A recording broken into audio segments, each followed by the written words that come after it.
Brought to you by Penguin.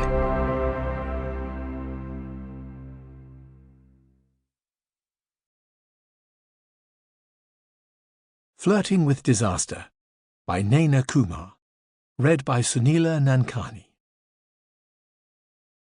To Houston, and the brave, kind, resilient people who live here.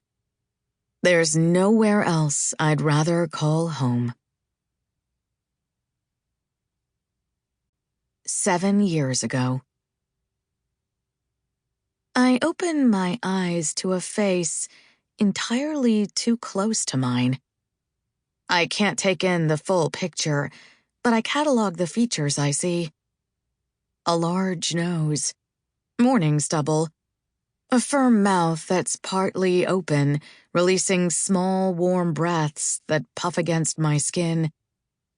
The room is dark, but there must be light filtering in from somewhere because it's reflecting off of something. Glitter. Specks of gold. Something that sparkles in a streak down the curve of his throat. A very attractive throat. I register the too warm blanket on top of us, or maybe it's the heat radiating off of him. His legs thrown over both of mine, and my body's tucked against his hand resting on my hip. I don't want to move. I want to stay here, all wrapped up in him. But my eyes are so dry it hurts to blink, and my mouth tastes like cotton. Water. I need water. I squint in the direction of the nightstand, spotting the half-empty, very crinkled plastic bottle sitting there.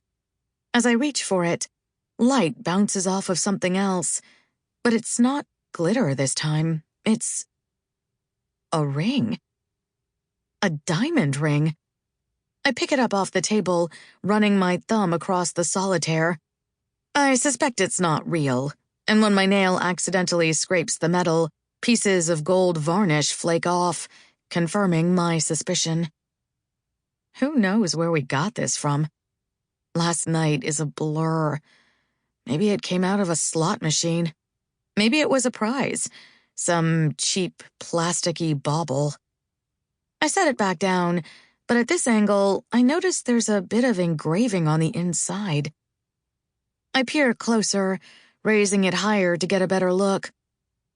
I read it once, then read it again, and my stomach turns to lead. Viva Las Vegas.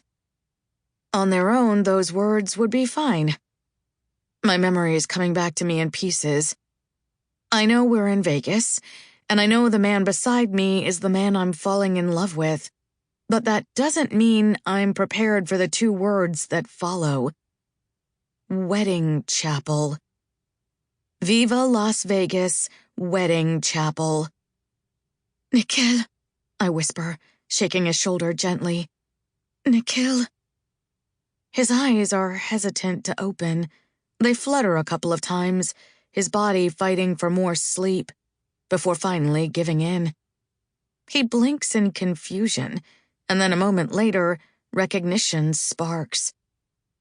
As he meets my gaze, his mouth curves in a warm, lazy smile, and I feel it low in my stomach.